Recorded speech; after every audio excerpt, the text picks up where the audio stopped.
Então, 1 Tessalonicenses, capítulo 5, verso 19, será o nosso ponto de partida. Um dos textos, um dos versículos da Bíblia mais fácil de decorar, pelo tamanho. Ele diz, não apaguem o Espírito. Só isso. Você pode repetir comigo? Diga, não apaguem o Espírito. Fala para algum vizinho aí, ao seu lado. Se puder não fazer acepção de pessoa e falar para o outro também, para não ficar aquele problema, você fala para os dois. Fala, não apague o Espírito. Bom, quando olhamos para essa declaração bíblica, não apague o Espírito, é evidente que isso não fala sobre a pessoa do Espírito Santo. Como Deus, Ele é pré-existente, é eterno, não tem começo, não tem fim. Aliás, Hebreus capítulo 9, verso 14, se refere ao Espírito Santo como o Espírito eterno. É impossível alguém acabar com a existência de Deus. Então, a Bíblia não está sugerindo que existe escondido em algum lugar um botão dotado de alta tecnologia espiritual, que se alguém descobrir onde ia apertar, puf, o Espírito Santo deixou de existir. Quando a Bíblia diz não apague, o Espírito está falando sobre a sua obra, não sobre a pessoa. Isso significa que a obra dele é semelhante a um fogo. Isso significa que a semelhança do fogo, ele precisa ser alimentado.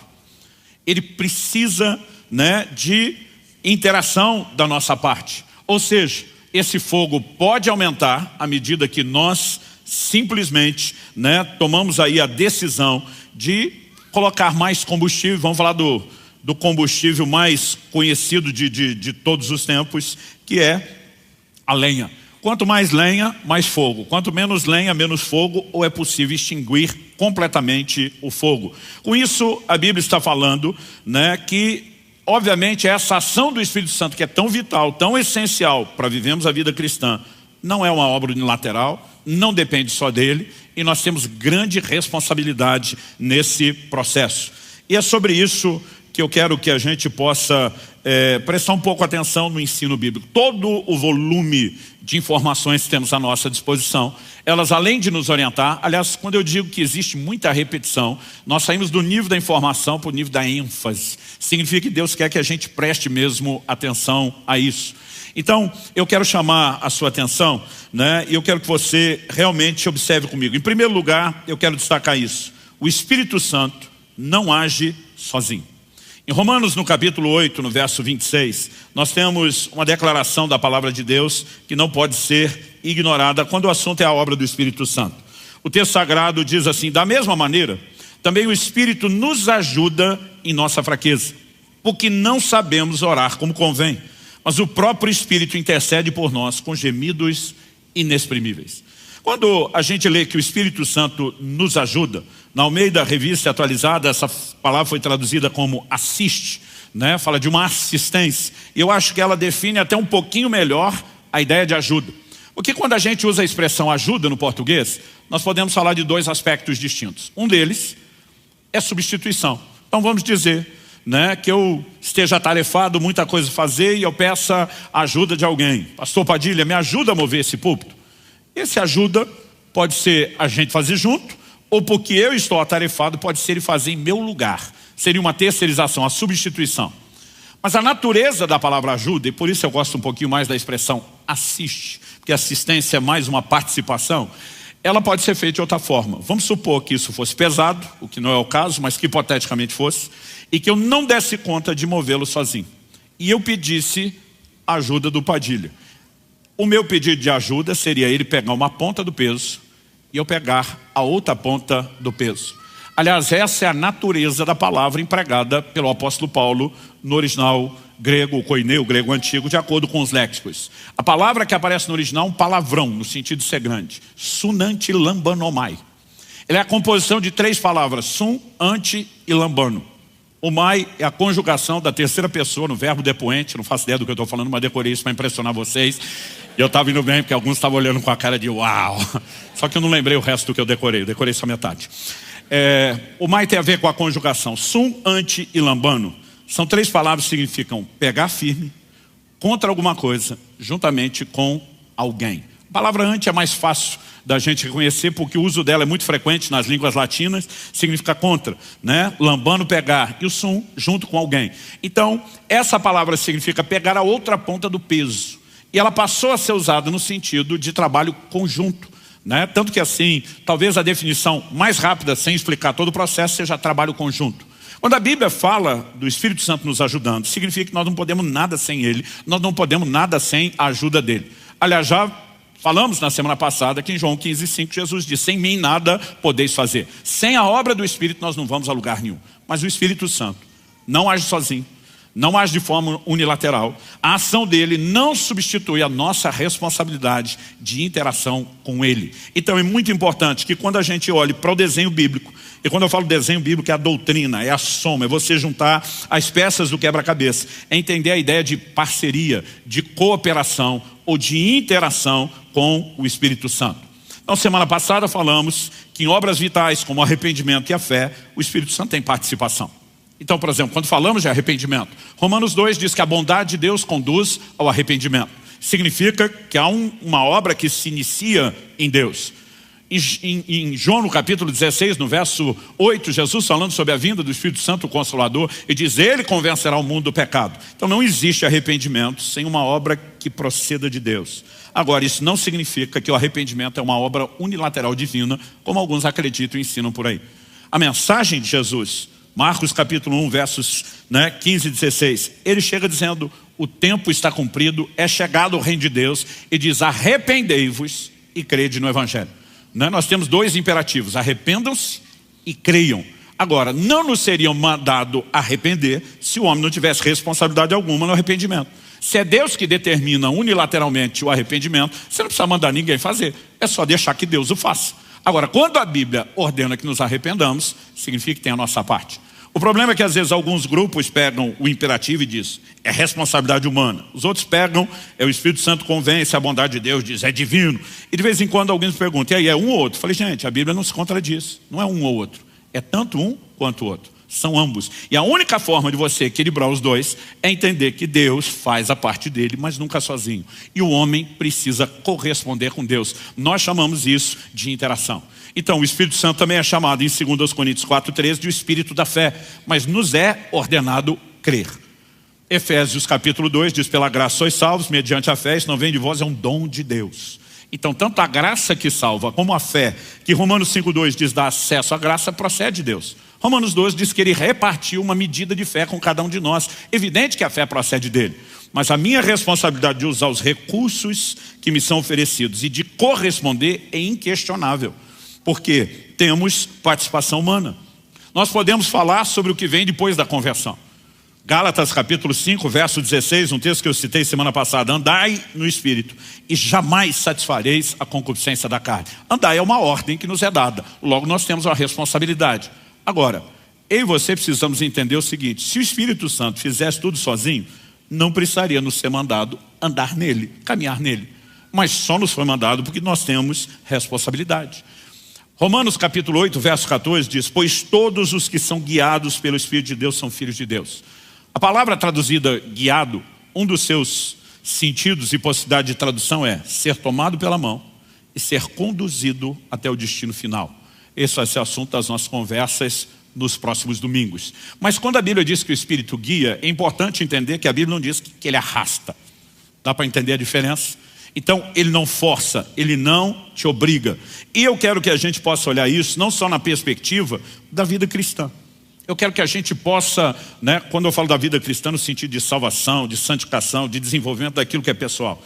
Quando falamos tanto da obra do Espírito Santo em nós, no sentido de experiências, como falamos da maneira como ele deseja nos usar, a operação dos dons, a unção, aquilo que diz respeito ao serviço e vai tocar a vida de outros. Eu quero chamar e classificar em segundo lugar agora de o mover do Espírito Santo. Isso também tem a natureza de interação. Eu gostaria que você abrisse comigo a sua Bíblia em Ezequiel no capítulo 47. E nós vamos ler primeiro do versículo 1 até o 5. Depois na sequência nós vamos ler do 6 ao 12. Então seria interessante você deixar a Bíblia aberta ou o texto aí marcado. E a gente precisa entender uma visão que está por trás do livro de Ezequiel. Ezequiel profetiza durante o tempo do cativeiro, quando a nação, tanto de Israel como de Judá, ambos reinos divididos, tinham chegado ao clímax, ao apogeu da apostasia. É o pior momento espiritualmente falando da história da nação. Logo no capítulo 3, Ezequiel tem uma visão da glória de Deus se retirando do templo. De Deus dizendo: por causa dos pecados de vocês, eu estou fora, não brinco mais, estou abandonando vocês. São palavras duras de juízo. Mas lá no final do livro, começa todo um tom e uma conversa sobre restauração. No capítulo 37, por exemplo, Deus dá a Ezequiel a visão do vale de ossos secos. Ele vê um vale com muitos ossos sequíssimos. E Deus pergunta para ele, esses ossos podem voltar a viver? Ezequiel dá uma resposta bem evasiva e diz, Senhor, tu sabes. Tipo assim, eu é que não me arrisco a falar sobre isso. Porque está olhando algo que humanamente é impossível. Mas de repente na visão ele vê que os ossos começam a se mexer, aquela barulheira de cada osso se ajustando ao seu osso, os esqueletos se organizando, daqui a pouco começam a aparecer músculos, tendões, daqui a pouco eles começam a se encher de carne, daqui a pouco a pele os reveste, mas ainda assim o que ele tem é um exército de cadáveres. E o Espírito diz a Ezequiel na visão, profetiza, vento que vem dos 4 cantos sopra sobre eles. E é o que eu e você sempre precisamos parar para entender, é quanto a ideia de vida está relacionada à ação do Espírito.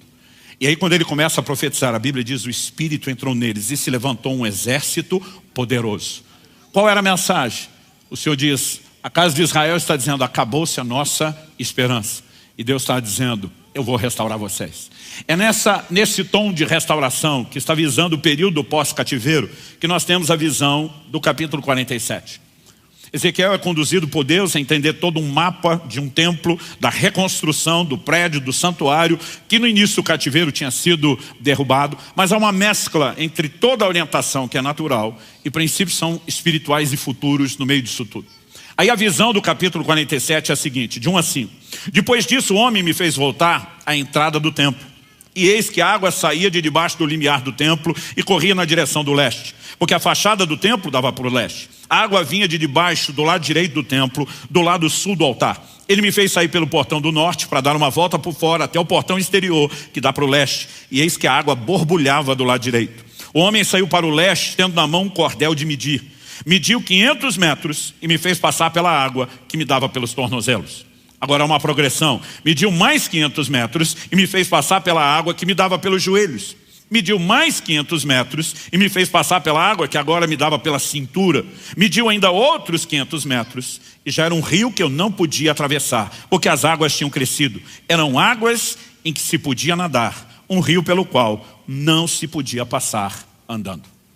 Eu quero tomar essa visão, mas eu quero que a gente foque a informação que vem na sequência. Por quê? Que rio é esse? Dos versos 6 a 12, nós percebemos que o rio faz coisas que só Deus pode fazer. Naturalmente nenhum rio faria. Então vamos ler dos 6 em diante. Então ele me perguntou, você viu isso, filho do homem? Então o homem me levou de volta à margem do rio. Quando cheguei lá, eis que à margem do rio havia grande abundância de árvores, dos 2 lados do rio. Então me disse, essas águas correm para a região leste, descem ao vale do Jordão e entram no mar, cujas águas ficarão saudáveis. Que mar é esse? Olha a sequência. Todos os seres vivos que povoam os lugares por onde esse rio passar terão vida. De novo a ideia de vida. E haverá muitíssimo peixe, porque essas águas chegam lá. As águas do mar morto se tornarão saudáveis e tudo viverá por onde quer que esse rio passar. Você pode repetir comigo? Diga, tudo viverá por onde quer que esse rio passar. O texto diz, junto a ele se acharão pescadores, desde Engedi até em Eglaim, haverá lugar para estender e secar as redes. Os peixes serão de muitas espécies, como peixes do mar grande, mas os seus charcos e seus pântanos não se tornarão saudáveis, serão deixados para o sal. Nas 2 margens do rio nascerá todo tipo de árvore frutífera. As folhas dessas árvores não murcharão, elas nunca deixarão de dar o seu fruto, produzirão frutos novos todos os meses, porque são regadas pelas águas que saem do santuário. Os seus frutos servirão de alimento e as suas folhas de remédio. A pergunta é, o que exatamente significa esse rio? Os primeiros versículos, já o verso 1, nós vimos que o rio sai do santuário. Mas quando você vai para o livro de Apocalipse, e aliás você vai perceber que João no Apocalipse vai fazer citações de profetas como Isaías, Jeremias, Ezequiel, Daniel, e você percebe que muitas palavras que tinham um cumprimento literal para um tempo, outras para o futuro, têm paralelos, de verdade são aplicadas para o plano espiritual e para o futuro. Agora, olha a similaridade de Apocalipse 22, 1 e 2. O apóstolo João diz, então o anjo me mostrou o rio da água da vida. Agora não é um rio qualquer. Estamos falando de algo, que ele enxerga na cidade santa, Nova Jerusalém, que vem de Deus para a terra, na consumação de todas as coisas. Então o anjo me mostrou o rio da água da vida, brilhante como cristal, que sai do trono de Deus e do Cordeiro. No meio da praça cidade, de um e do outro lado do rio, está a árvore da vida, que produz 12 frutos, dando seu fruto de mês em mês. E as folhas da árvore são para a cura dos povos. Ezequiel diz, dos 2 lados do rio, uma árvore que dá fruto todos os meses. Aqui ele especifica os 12 meses do ano. Ezequiel diz, os seus frutos servirão de alimento, suas folhas de remédio. Aqui a Bíblia está dizendo que a árvore e as folhas da árvore são para a cura dos povos. Não é meramente medicina natural para a carne, embora se use esse paralelo natural para falar de algo espiritual. Na visão de Ezequiel, o rio emana do santuário, do lugar da habitação de Deus. Na visão de Apocalipse, emana do próprio trono de Deus. Não só o rio emana dele, mas faz coisas que ninguém pode fazer. Na visão de Ezequiel, as águas desse rio tocavam o mar morto. E a Bíblia diz que estava saudável e havia enxames de peixe. Gente, eu gosto de dizer que o mar morto não é só morto, ele é matador. A razão pela qual se chama de mar morto é porque não há quase que nenhuma forma de vida. Muito poucas bactérias conseguem sobreviver, né, ali dentro. Por quê? É um dos lugares mais baixos da terra. A água desce para lá, não escoa para lugar nenhum. Vai evaporando. À medida que a água evapora, os sais vão ficando. 1/3 da água é sal. Por causa dessa alta densidade de sal, é que talvez você já tenha visto, né, fotos ou vídeos de gente que está lá meio que sentada, boiando. Você não afunda no mar morto. Agora, eu digo que o mar não é só morto, é matador, né? Quando você chega lá, por exemplo, nas caravanas, não importa se vai no mar morto pelo lado de Israel, da Jordânia, normalmente os guias dizem o seguinte: olha, tem uma notícia ruim e uma boa. Diz a notícia ruim é que se você tiver com algum ferimento no corpo, vai doer, vai arder muito. E eles normalmente dizem para as mulheres: se vocês se preocuparem em depilar ontem ou hoje, vão sofrer mais. Mas ele diz: a notícia boa é que se tiver micose no meio dos dedos, vai morrer tudo. Né? Porque o sal tem esse poder. Quando você era criança e ficava com dor de garganta, a mamãe usava o quê? Salmoura, justamente por causa disso. Então eu brinco que o mar não é só morto. Ele é morto porque o sal é matador. Não há formas de uma água qualquer que chegue lá produzir o resultado que está falando. Aliás, no Salmo 46, no verso 4, a Bíblia diz: há um rio cujas correntes alegram a cidade de Deus, o santuário das moradas do Altíssimo. O rio sempre está relacionado com o lugar da presença de Deus, e por onde passa, tudo volta a viver. É uma das figuras mais claras do mover do Espírito Santo. E por que eu estou pegando esse exemplo? Ezequiel é levado por um anjo, ele está de olho no rio. Aí o anjo diz para ele, na tradução da Bíblia, na linguagem de hoje, versão mineira ou goiana: bora para dentro do rio. E ele está com um cordel, uma vara de medir. E a Bíblia diz que ele mede 1000 côvados, que são aproximadamente 500 metros. A minha tradução já deu a medida em metro. Você consegue imaginar isso? 0,5 quilômetro de medição, andando o rio adentro. 0,5 quilômetro. Depois de 500 metros, a Bíblia diz que a água ainda dá no tornozelo. Eu nunca vi rio nenhum, ajuntamento nenhum de água, em lugar nenhum do mundo, onde depois de você andar 0,5 quilômetro, a água ainda está no tornozelo, rasinho. Mas os dois não pararam ali.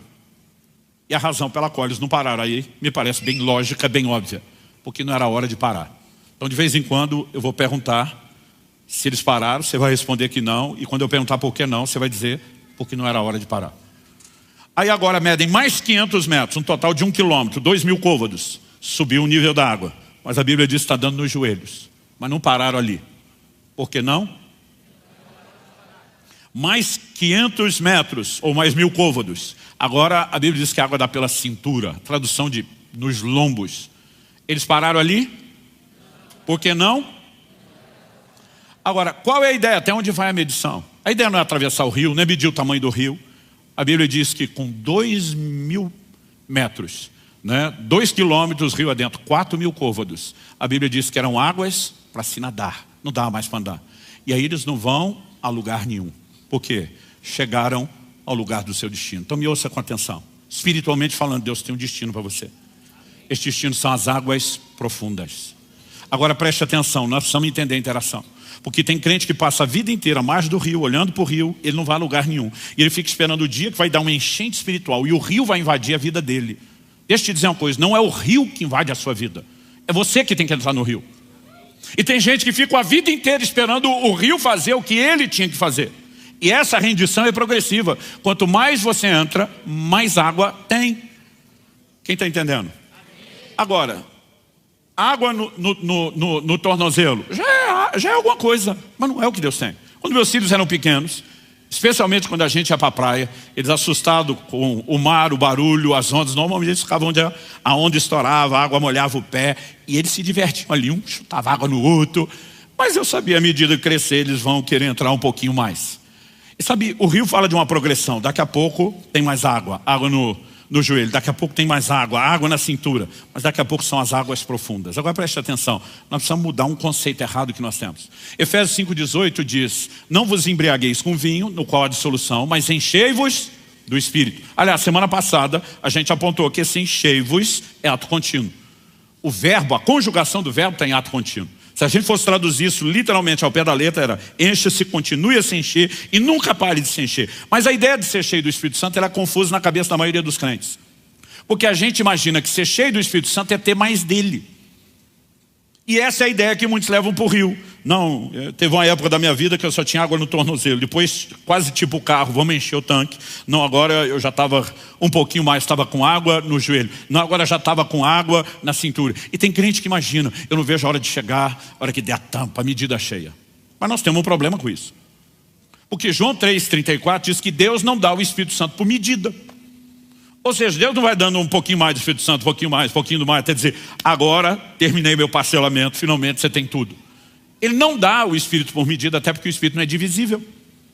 Então ser cheio do Espírito Santo não significa eu ter mais do Espírito. A ideia de ser cheio, essa caneca que eu estou usando com água não está totalmente cheia.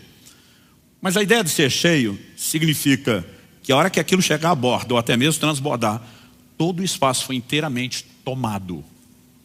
Só que a gente pensa que para ser tomado tem que ter mais. E aí nós invertemos as coisas. O conceito bíblico de ser cheio do Espírito Santo não é você ter mais dele, é ele ter mais de você. Porque isso tem a ver com rendição no processo de interação. Então quando eu decido entrar no rio, se eu ficar parado na margem, eu não tenho nada do rio. Quanto mais eu entro, não apenas eu tenho mais do rio, o rio tem mais de mim. Porque isso é entrega progressiva. Não importa se você está com água no tornozelo, se você está com água no joelho, se você está com água no lombo. Enquanto dá pé, você está no controle, você está pisando, você diz, eu vou para cá, eu vou para lá.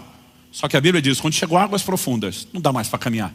Porque a hora que o pezinho sumir, que não der mais pé, que você não toca no chão, não é mais você que se governa. O rio assume o controle, é ele que te carrega. Então há um momento onde o rio terá tudo de você. Mas se nós entendemos a dinâmica de interação e da entrega, nós não vamos a lugar nenhum. Agora a gente vai falar sobre o mover, experiências, a unção do Espírito, a operação dos dons. Tudo está relacionado com a ideia e o conceito de interação. Atos capítulo 2, versículo 4, no dia de Pentecostes, quando a promessa de Deus, feita por meio de Joel, reforçada por meio de Jesus, se cumpre. O que aconteceu? Atos 2,4 diz assim, todos ficaram cheios do Espírito Santo e passaram a falar em outras línguas, segundo o Espírito lhes concedia que falasse. Falar em línguas, que eu creio ser uma evidência física inicial do batismo no Espírito Santo, foi experimentada. Agora, eu não sei o que você pensa. Quando me começaram a pregar sobre isso, eu olhava para isso com certo medo, com uma reserva, mas eu achava que o Espírito Santo ia entrar em mim, que ele ia pegar minha boca, que ele é que falaria, depois ia ficar me perguntando o que é que aconteceu. Mas não é assim que funciona. Se você olhar quem falou em línguas, a Bíblia diz que as pessoas que foram cheias do Espírito, elas passaram a falar em línguas. Quem fala em línguas somos nós. O que nós falamos, aí sim, a Bíblia diz, segundo o Espírito lhes concedia que falassem. Então ele concede o que falar, mas quem fala é a gente. Nunca se trata dele sozinho, nem da gente sozinho, sempre é interação. Agora, nessa dinâmica eu lembro, quando muitas vezes eu pegava as filas de oração, vamos buscar o batismo do Espírito Santo. E eu digo que o problema não é alguém orar por você e você não ser batizado logo no começo. O ruim é quando o da frente é, o de trás é, o da direita é, o da esquerda e você sobra. Às vezes eu dizia para Deus, qual é o seu problema comigo? Aí eu lembro que eu ficava assim, gente, me ajuda, eu quero chegar lá. Aí alguns pastores, às vezes querendo explicar, ou eles não explicavam direito, ou a gente não tinha maturidade para entender. Eu lembro de um que estava tentando explicar, olha, não é Deus sozinho, ele vai te inspirar, mas tem a sua parte. E aí para explicar isso, ele citou um texto que me deixou as coisas mais confusas. Um texto lá do livro de Salmos, onde Deus diz, abre bem a tua boca e eu encherei. Ele está dizendo, tem a sua parte e tem a dele. E eu fiquei um tempão lá, com a bocona aberta, que chegava a doer o maxilar e não aconteceu nada. Demorou para eu entender um pouco essas explicações. Espera aí, não é ele sozinho, não. Graças a Deus também não é a gente sozinho, também não. Quando falamos sobre os dons, 1 Coríntios 12, 2, o apóstolo Paulo diz com clareza, por isso quero que entendam que ninguém que fala pelo Espírito de Deus, profetizar significa falar por outro. Então ele diz que alguém pode falar pelo Espírito. Isso significa que quem está falando é quem profetiza. Mas o que ele fala é concedido por quem? Pelo Espírito Santo. Aliás, 2 de Pedro, capítulo 1, verso 21 diz, porque nunca jamais qualquer profecia foi dada por vontade humana. Entretanto, homens falaram da parte de Deus, movidos pelo Espírito Santo. Quem falou? Os homens. De onde vem a mensagem? Da parte de Deus. Por quê? porque foram movidos, inspirados pelo Espírito de Deus. Em 1 Timóteo, no capítulo 4, no verso 14, nós vemos o apóstolo dizendo ao seu discípulo: não seja negligente para com o dom que você recebeu, o qual lhe foi dado mediante profecia, com imposição das mãos do presbitério. A palavra dom aqui é carisma. Está falando das manifestações do Espírito. E as manifestações do Espírito, obviamente, não teria esse nome se não procedesse dele, mas não é algo que acontece isolado da nossa participação. Aliás, Paulo escreve e diz: em parte conhecemos, em parte profetizamos. Por que que a profecia, que é a inspiração, depende do conhecimento? Porque tem a nossa participação. Então Deus nos inspira. Eu me lembro, alguns anos atrás, bondade de falar alguns anos, há uns 30 anos atrás, a gente estava ministrando aqui em Curitiba e eu vi um profeta dando uma palavra para outro pastor. Esse pastor trabalhava muito, cuidando, pastoreando pastores. E ele começou a profetizar e falar da crise que esse homem estava vivendo, quão sobrecarregado, desanimado, a ponto de desistir que ele estava. Enquanto dava a palavra profética, ele deu um exemplo, né, a respeito do rim. Ele falou assim: olha, o rim é responsável por filtrar os líquidos do corpo. E ele tem que segurar as impurezas para fazer bem para o corpo. Mas se ele mesmo não tiver um processo de hidratação que o limpe, ele sobrecarrega e vai entrar em colapso. Ele falou: não adianta Deus te levantar para filtrar tudo na vida de outros e você não se expor às águas da presença dele. Ou você entra no lugar de deixar as águas do Espírito te tocar profundamente, ou você não vai aguentar o ministério. Eu fiquei pensando, falei: meu Deus, nem na escola eu aprendi tanto sobre o rim como nessa palavra profética. Eu não sabia nada daquilo, ou seja, eu nunca daria uma palavra daquela. Curioso que o profeta está bem ali, ó, Thomas Wilkins. Foi ele que falou isso. Eu fiquei olhando e falei: eu nem sabia essas coisas do fígado, do rim, há 30 anos atrás. Agora, o que acontece? Deus nos inspira dentro do conhecimento. Então, nós precisamos entender que o fluir dos dons nunca é ele sozinho, nem a gente sozinho, mas é uma parceria. E aí Paulo está dizendo: não seja negligente com o carisma. Quem que pode ser negligente? O Timóteo. O que o Espírito Santo não vai ser. Mas nós que interagimos com ele, podemos ser negligentes. E se somos, estamos atrapalhando a obra dele. Quem está entendendo? Segunda carta de Paulo a Timóteo, capítulo 1, versos 6 e 7. Por essa razão, venho lembrar-lhe que reavive o dom de Deus, que é em você, pela imposição das minhas mãos. Agora, Paulo está parecendo falar de outro dom, diferente daquele que foi imposição de mãos e todo presbitério com profecia. Diz: esse aqui fui eu mesmo que te transferi. Essa palavra traduzida reavive, em outras traduções está desperte. A palavra no original ela dá a ideia de uma brasa que está apagando e alguém sopra ou abana e ela reacende. Agora, Paulo não está dizendo para o Timóteo: dobra o joelho e ora, pede, implora para o Espírito Santo reavivar o dom. Ele diz que quem vai reavivar ou despertar o dom é você. Por que ele está mandando Timóteo despertar o dom? Porque quem botou o dom para dormir foi Timóteo. Isso me vai lembrar uma história que eu vi anos atrás, que o pregador estava no meio do sermão e percebeu que o marido, na primeira fila, dormiu a ponto de deitar a cabeça no ombro da mulher e roncar. Ele, se sentindo ofendido, desrespeitado, parou a mensagem e falou: minha senhora, a senhora pode acordar o seu marido? Ela falou: acorda o senhor, foi o senhor que botou ele para dormir. Meio como quem diz: quem botou para dormir que acorde. E o que Paulo está falando para Timóteo é parecido. Você que botou o dom para dormir, você que acorde. Ou seja, nós não podemos olhar para o funcionamento dos dons, que são manifestações sobrenaturais, não podem ser realizadas sem o Espírito Santo, obviamente, mas dizer que o homem não tem participação e interação. Quem está entendendo, diga amém. Então, tem muito crente que ele não tem buscado uma relação mais profunda com o Espírito, não está entrando no rio, e quando não tem experiência se frustra. Um dia eu estava ensinando, falando sobre o assunto, e um cara veio e falou: tem mais de 20 anos que eu sou crente. Era evidente a frustração dele. Eu falei: Deus nunca me deu dom. Falei: primeiro, não é dom, é dom. Eu falei: segundo a Bíblia, manda buscar. Você está esperando que o dom corra atrás de você? 1 Coríntios 12, 11 diz que o Espírito Santo distribui os dons como lhe apraz. Se você ler só o versículo, que significa como ele quer, você vai pensar unilateral. A hora que ele quiser, ele vai fazer alguma coisa por alguém. Por outro lado, a Bíblia diz: buscar com zelo os melhores dons. E as pessoas perguntam: mas é ele que decide que dom dá, ou eu tenho que buscar os dois? Eu decido buscar, e na minha busca, ele decide o que é que ele vai me dar. Sempre uma interação. Quem está entendendo?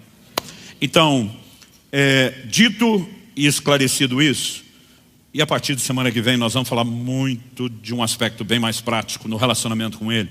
Eu quero chamar a sua atenção para o que eu vou classificar aqui de reações limitadoras que você podemos, ações ou reações limitadoras que você podemos ter à obra do Espírito Santo. Em Atos, no capítulo 7, no verso 51, Estevão pregando, e foi o próprio Espírito que moveu né, Lucas a registrar isso. Ele diz: homens teimosos, incircuncisos de coração e de ouvidos, vocês sempre resistem ao Espírito Santo. Vocês fazem exatamente o mesmo que fizeram seus pais. Ou seja, ele não está falando de um grupo que fez algo que era exclusividade deles. Está dizendo que vocês fazem sempre, de forma recorrente. Seus pais, as gerações antes de vocês fizeram o que é? Resistir ao Espírito Santo. Esse texto incomoda muito, especialmente um grupo teológico que enfatiza uma visão de soberania de Deus, onde Deus faz o que quer e ninguém pode pará-lo. Então, na cabeça deles, quem Deus quer que vai ser salvo, mesmo se não quiser ser salvo. Quem Deus não quer que seja salvo, não vai ser salvo, nem que queira, porque é Deus que decide tudo. Se é Deus que decide tudo, como é que alguém pode resistir ao Espírito Santo? Se não há arrependimento sem o Espírito Santo, e ele tenta me convencer do pecado, e eu resisto, eu vou ser convencido? Se não há fé que não proceda de Deus e da obra do Espírito Santo, e eu posso resisti-lo, isso significa que eu vou ter fé só porque Deus quer, e que essa obra é imparável, que ela é unilateral? Não existe um ângulo ou perspectiva bíblica que me leve a tratar, pelo menos do todo das Escrituras, com coerência, que me leve a admitir que Deus está agindo sozinho. A Bíblia está dizendo que a obra do Espírito pode ser resistida, mas na cabeça deles fala: não, se você resistiu a Deus é porque Deus não é soberano. Eu falo: peraí, Deus decidiu dar ao homem o direito de escolha. Deus decidiu que o homem iria interagir com ele, e ele é soberano para fazer o que quer. Ou seja, Deus é soberano para ser soberano do jeito que ele quer. Se ele só pudesse ser soberano do jeito que você quer, ele não é mais soberano, ele é a sua marionete. Mas de alguma forma as pessoas tentam definir primeiro o que é, em vez de deixar a Bíblia dizer, e depois tem que botar Deus dentro daquilo. Eu digo para alguns: por que se o homem tem interação com ele, Deus não é soberano? Se o homem só tem interação porque Deus é que quis. Como que isso afronta o conceito da soberania de Deus? Em lugar nenhum. Mas o problema é que nós não temos um único versículo, nós temos vários. Então vamos continuar. Efésios capítulo 4, verso 30. E não entristeçam o Espírito Santo de Deus, no qual vocês foram selados para o dia da redenção. Não vou gastar tempo aqui, porque isso é assunto da semana que vem. Mas a ideia de entristecer aqui na perspectiva de relacionamento é afastar. E isso condiz com todos os outros textos que nós vamos continuar lendo. Tiago capítulo 4, versos 4 e 5, diz: gente infiel, vocês não sabem que a amizade do mundo é inimizade contra Deus? Aquele, pois, que quiser ser amigo do mundo, se torna inimigo de Deus. Ou vocês pensam que em vão que a Escritura diz: é com ciúme que por nós anseia o Espírito, que Ele fez habitar em nós? Então o Espírito Santo pode ser resistido, ele pode ser entristecido, e de acordo com Tiago, citando a Escritura, ele pode ficar enciumado. Agora, qual a ideia de ciúme aqui? Quando ele diz gente infiel, outras traduções já foram no literal, adúlteros. Outras dizem adúlteros e adúlteras, porque no grego é moichos. Moichos fala de uma infidelidade específica, que é a infidelidade conjugal.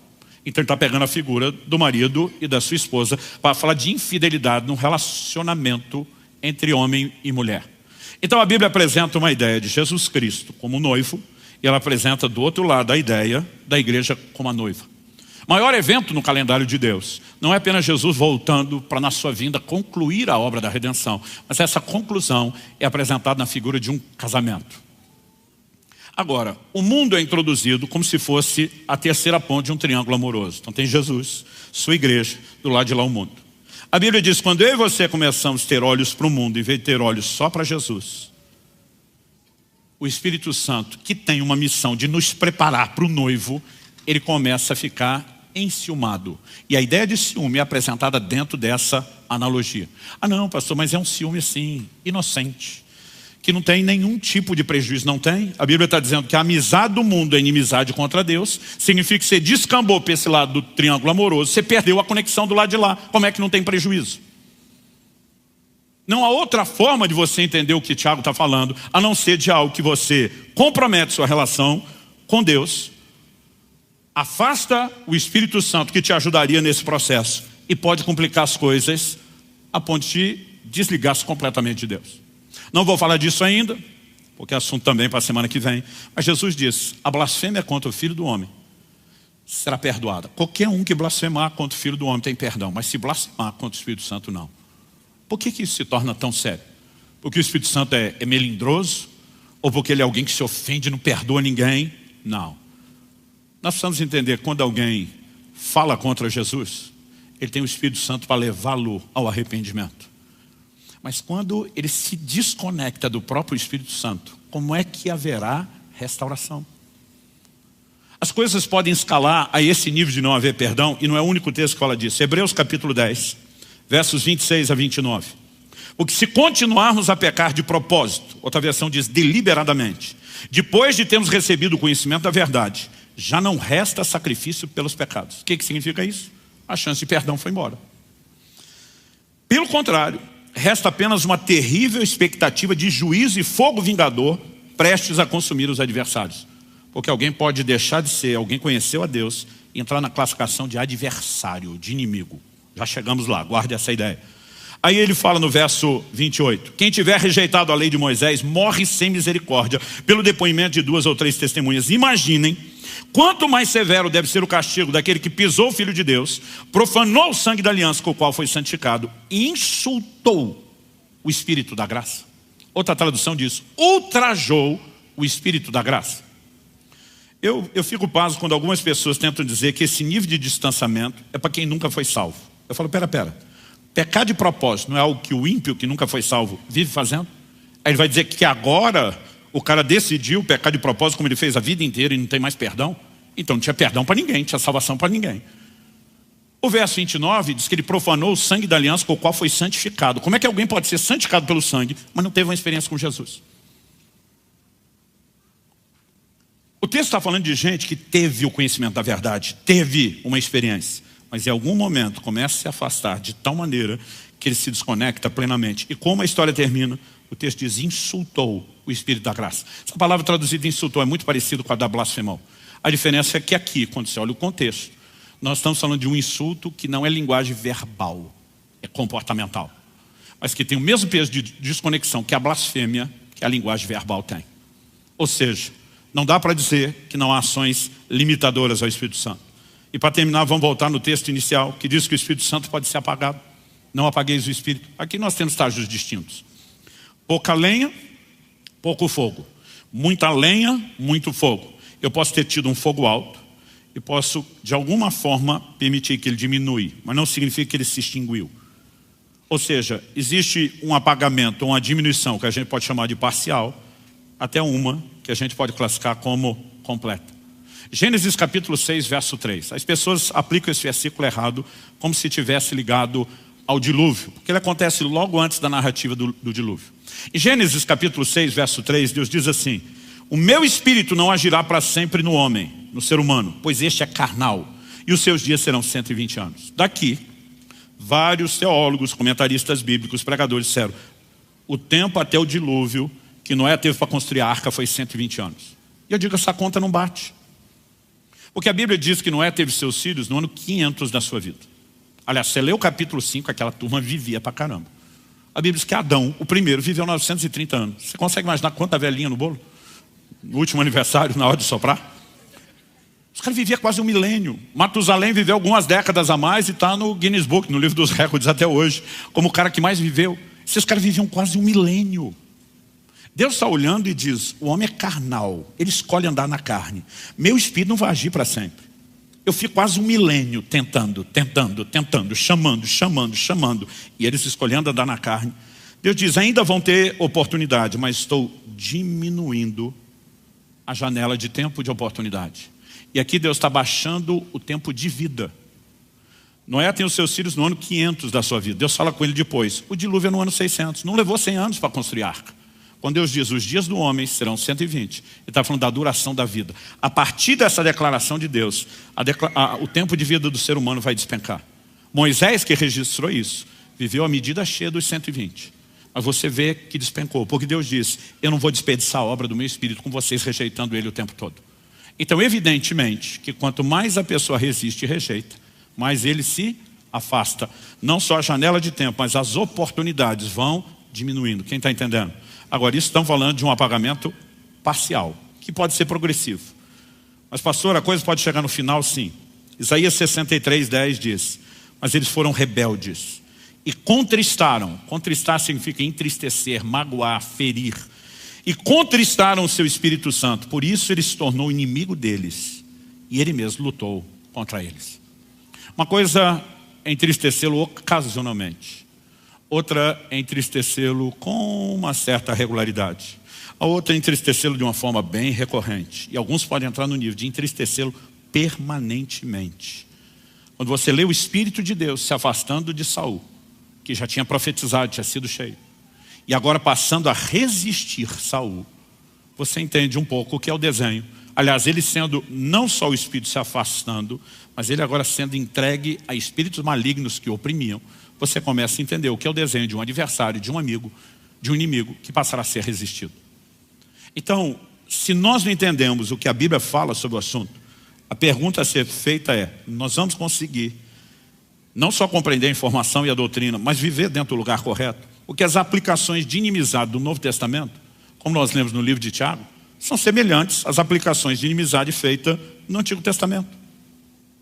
E nós precisamos entender a responsabilidade que temos. Então, eu encerro aqui questionando: será que entendemos o quão essencial é o ministério do Espírito Santo, que falamos na semana passada?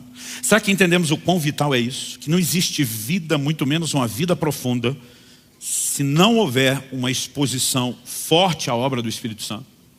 Mas se aí você achamos que ser cheio do Espírito Santo é até mais dele, que isso depende dele e não da gente, nós não vamos a lugar nenhum. Eu creio que nós estamos vivendo um momento onde Deus não quer só ajustar a compreensão, o ensino, a instrução. Ele está nos chamando para dentro do rio. Ele não quer que a gente pare quando a água está no tornozelo. Ninguém parou lá. Por que não? Não, vamos lá. Vocês podem fazer melhor que isso. Por que não pararam lá? Eles também não pararam quando a água estava no joelho. Já era mais água do que antes. Por que não? Não pararam quando a água estava na cintura, ainda que fosse mais água do que no joelho, mais água do que no tornozelo. Por que não? Qual é a hora de parar? Quando eu e você chegamos nas águas profundas. Quando nós estivermos totalmente entregues, rendidos a Ele. Existe algo nessa vida no Espírito que não é só unção e dons. É a submissão dia a dia. É a liderança do Espírito Santo. E nós vamos falar mais sobre isso semana que vem. Eu quero que a gente encerre aqui se questionando. Será que entendemos não só o quão essencial é o ministério do Espírito Santo, o quão vital, mas, pergunto, será que eu e você já compreendemos a responsabilidade que temos de interagir com Ele para que esse processo seja efetivo? E se eu e você não assumimos essa responsabilidade, nós não vamos longe. Mas se assumimos, fizemos a nossa parte, não há chance de você não ver Ele fazer a parte dele. Feche seus olhos por um instante. Pai, nós temos clamado ao Senhor nesses dias, que o Senhor nos permita mais do que instrução, mais do que informação, mais do que alinhamento doutrinário. Nós temos orado e clamado ao Senhor que a Tua palavra seja vivificada em cada um de nós, que haja entendimento espiritual, que haja despertamento e que possamos, ó Deus, de fato entrar num lugar de resposta. Portanto, nós suplicamos mais uma vez em nome do Senhor Jesus. Ilumina os olhos do nosso entendimento. Leva-nos além daquele nível de compreensão meramente humana e racional. Que a Tua palavra provoque em nós resposta. Não apenas a fé que necessitamos para dar os primeiros passos, mas que ela acenda dentro de cada um de nós uma determinação de corresponder com o Teu Espírito, de interagir da forma devida. Porque nós não queremos viver às margens, do lado de fora do rio, e nem tampouco no lugar de águas rasas. Pai, nós oramos por dias onde possamos entrar nas águas profundas.